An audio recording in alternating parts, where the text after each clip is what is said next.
Hello and welcome to Magnet Brains Hindi. मेरा नाम है अनिल पाटीदार। दोस्तों, आज के इस मिनी जानकारी सीरीज में हम लोग बड़े ही इंटरेस्टिंग टॉपिक पर बात करने वाले हैं। आज का हमारा टॉपिक रहेगा ज्वार भाटा। ज्वार भाटा क्या होता है, इसको समझने का प्रयास करेंगे। दोस्तों, अक्सर आपने जब समुद्रों के बारे में पढ़ा होगा या समुद्र के बारे में सुना होगा तो समुद्र की लहरों को ऊपर उठते हुए और नीचे बैठते हुए जरूर देखा होगा, चाहे फिल्मों में या कहीं पर भी देखा होगा। तो इसका मतलब ये है कि जब समुद्र की लहरें ऊपर उठती है, समुद्र का पानी ऊपर उठता है तो उसे ज्वार कहते हैं, और जब दोबारा बैठता है तो उसे भाटा कहते हैं। लेकिन क्या कारण है कि यह समुद्र का पानी ऊपर उठता है और नीचे बैठता है? तो ज्वार भाटा आने का कारण है सूर्य। ज्वार भाटा आने का कारण है आपका चंद्रमा। तो सूरज और चंद्रमा ये दोनों ज्वार भाटे आने के कारण हैं। देखिए, आपको ये तो पता होना चाहिए कि इस दुनिया में हर एक बॉडी जो जिसके पास मास है, द्रव्यमान है, उसके पास आकर्षण बल होता है। तो जब सूर्य का आकर्षण बल और जब चंद्रमा का आकर्षण बल, जब सूर्य का आकर्षण बल और चंद्रमा का आकर्षण बल दोनों मिलकर पृथ्वी को खींचते हैं, तो पृथ्वी भी जब घूमती है तो उसका भी एक बल लगता है जिसको बोलते हैं हम लोग अपकेंद्रीय बल। कोई भी घूमती हुई चीज पे तो लगेगा ना, तो अपकेंद्रीय बल लगेगा। तो चंद्रमा का आकर्षण बल और सूर्य का आकर्षण बल जब पृथ्वी पर लगता है तो पृथ्वी पर स्थित समुद्रों का पानी में खिंचाव बल उत्पन्न होता है, और उसी के रिप्लाई में पृथ्वी भी एक बल लगाती है जिसको अपकेंद्रीय बल कहते हैं। इन तीनों बल मतलब सूर्य और चंद्रमा का आकर्षण बल तथा पृथ्वी का अपकेंद्रीय बल, तीनों के मिले जुले पावर की वजह से हमारे समुद्र के पानी में जो उठाव होता है उसी को हम लोग बोलते हैं ज्वार भाटा। तो ज्वार भाटा आने का कारण तो आपको समझ में आ गया होगा, लेकिन आपको देखना यह है कि ज्वार भाटा में कंडीशन क्या बनती। मैं मान के चलूं कि आपको तीनों चीज समझ में आ गई। देखिए, ज्वार भाटा के लिए कंडीशन क्या होनी चाहिए? दो कंडीशन होती है। एक, मान लो कि सूरज यहां पर है, ये सूर्य है, ठीक है, ये आपका सूर्य है, और फिर सामने यहां पर चंद्रमा है, और यहां पर आखिरी में कौन आ गया? पृथ्वी आ गया। ये सूर्य, ये चंद्रमा और ये आपकी पृथ्वी हो गई, सन, अर्थ एंड मून हो गए। जब तीनों एक रेखाओं में होते हैं तो इस एक रेखा को हम लोग बोलते हैं सिजगी। इसको हम लोग क्या बोलते हैं? सिजगी के नाम से जानते हैं। हिंदी में इसको भी सिजगी शब्द ही बोलते हैं। तो जब तीनों एक रेखा में हो तो उसे क्या कहा जाता है? उसे कहा जाता है सिजगी।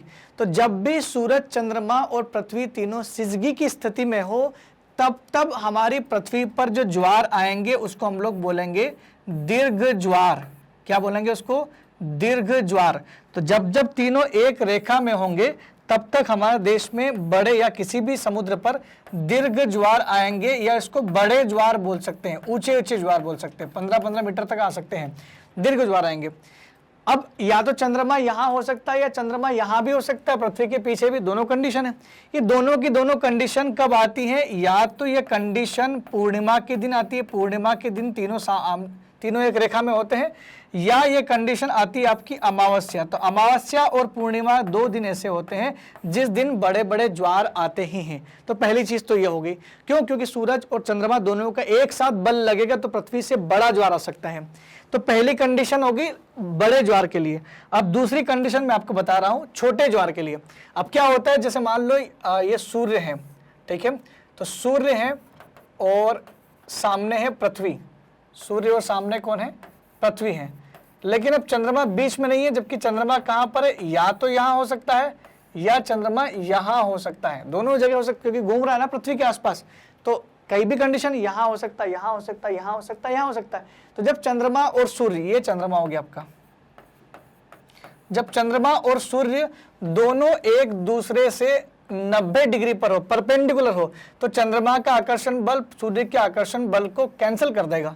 ऐसे में क्या होगा? ऐसे में पृथ्वी पर सूर्य का आकर्षण बल तो कम लगेगा और केवल चंद्रमा का आकर्षण बल लगेगा, जिसकी वजह से लघु ज्वार आते हैं, नीप टाइट्स आते हैं, लघु ज्वार आते हैं, छोटे ज्वार आते हैं, लगभग 3 मीटर के आसपास ऊंचे आएंगे। तो जब चंद्रमा और सूरज दोनों एक दूसरे के लंबवत स्थित हो तब ज्वार भाटा जो आएगा वो कैसा आएगा, छोटा लघु ज्वार भाटा आएगा। लेकिन ज्वार भाटा कितने समय में आता है ये भी बड़ा इंपॉर्टेंट है, ये भी ध्यान रखना आप। दो चीज तो मैंने आपको बता दी कि ज्वार भाटा बड़ा कब आता है और छोटा कब आता है।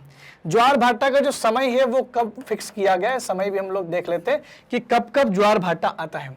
तो पहली बात तो ये कि ज्वार भाटा जब भी आएगा उसके लिए टाइम फिक्स है। टाइम क्या फिक्स है, 12 घंटे 26 मिनट के अंतराल में आएगा।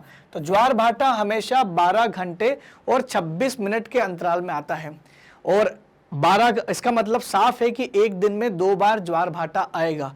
26 मिनट ज्वार भाटा इसलिए लेट हो जाता है क्योंकि पृथ्वी के आसपास चंद्रमा घूम रहा है और पृथ्वी भी अपने अक्ष पर लगातार घूम रही है और सूर्य का चक्कर लगा रही है। दोनों एक दूसरे के आसपास घूमते हैं, इस वजह से क्या होता है, ये ज्वार भाटे आते हैं। दिन में 2 बार आएंगे। लेकिन इंग्लैंड के पास न्यू साउथ हैम्पटन में दो के बजाय दिन में 4 बार ज्वार भाटे आते हैं। और भारत के गुजरात में ओखा तट पर एक सबसे ऊंचा ज्वार भाटा आता है जो कि 2.97 मीटर का आता है। इसी प्रकार के तथ्यों की जानकारी के लिए बने रहिए मैग्नेट ब्रेन्स के साथ। तब तक के लिए धन्यवाद।